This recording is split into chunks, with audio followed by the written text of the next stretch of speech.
Bonsoir Roselyne. Bonsoir Antoine. Votre édito comme chaque dimanche a dû vous évoquer quelques souvenirs cette semaine de remaniement gouvernemental.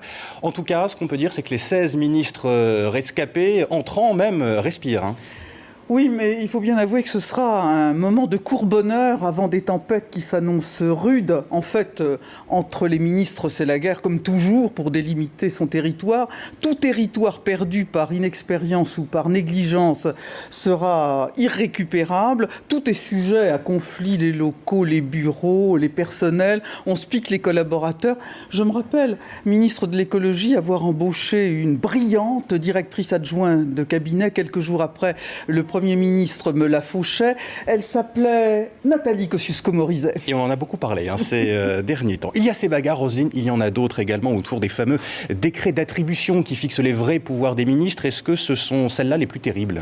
Oui, on l'a bien vu d'ailleurs, malgré le verrouillage voulu par Manuel Valls de la communication gouvernementale, les premiers couacs ont eu lieu sur ces périmètres ministériels, entre Fabius et Montebourg sur le commerce extérieur, entre Montebourg et Sapin sur les tutelles des directions du ministère des Finances. Les ministres doivent savoir que les mauvais coups, 90% des mauvais coups viendront de Bercy, puisque le ministère des Finances estime que tout ce qui est à lui et tout ce qui est aux autres ministres est négociable. Là encore, un autre souvenir, ministre de la Santé, j'ai découvert dans mon décret d'attribution que le ministère des Finances s'était attribué l'exclusivité de la tutelle sur l'assurance maladie. Heureusement, j'ai hurlé et j'ai pu rattraper le coup, mais c'était difficile. Des luttes intestines, encore, ce n'est pas terminé concernant la nomination des secrétaires d'État qu'on attend mercredi prochain. Oui, alors ça suscite toujours des sentiments mitigés chez les ministres d'avoir un secrétaire d'État. Alors bien sûr, c'est prestigieux d'avoir un secrétaire d'État, ça permet de partager le boulot, mais il faut être sûr que le secrétaire d'État qui est à côté de vous et soit assuré de sa loyauté. J'ai eu des secrétaires d'État parfaitement loyaux, mais j'ai eu aussi de vrais problèmes, par exemple avec Madame Ramayad, qui ne comprenait pas la consigne de Nicolas Sarkozy, qui disait « le ministre à barre sur toi ». Elle avait eu des difficultés avec Kouchner, elle en a eu avec moi, et elle a été obligée de quitter le gouvernement. Du coup, Roselyne, est-ce que ça va être difficile de recycler en quelque sorte les ministres de plein exercice sortant en secrétaire d'État ? Oh, c'est difficile pour un ministre d'être relégué au rang de secrétaire d'État, c'est vrai. Mais il va falloir quand même des secrétaires d'État expérimentés sur certains postes. Je prends deux exemples. Secrétaire d'État chargé des relations avec le Parlement. Quand on voit les difficultés qu'il y a dans la majorité, chez les Verts, chez les communistes et au Parti socialiste, il va falloir quelqu'un, je dirais, de trapu, ou le secrétaire d'État aux affaires européennes. Si on en nomme un troisième, ça fera le troisième en 22 mois.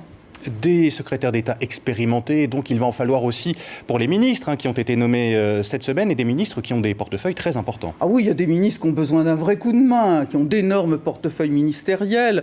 On pense à Marisol Touraine qui a besoin de quelqu'un sur le médico-social, Benoît Hamon sur la recherche, Ségolène Royal sur les transports, et que dire de l'inénarrable ministère voiture-balai fourre-tout de Najat Vallaud-Belkacem. Mais là aussi, il faut se battre, parce qu'en général, on nomme auprès de vous un secrétaire d'État sans même vous consulter. Je me rappelle avoir appris à la lecture de la composition du gouvernement que j'avais une secrétaire d'État, Madame Tokia Saïfi, dont je n'avais jamais entendu parler. Et quand les journalistes m'ont demandé pourquoi je l'avais choisie, j'avais quand même du mal à leur répondre. Finalement, ça n'a pas l'air très agréable, un remaniement, à vous entendre, Roselyne.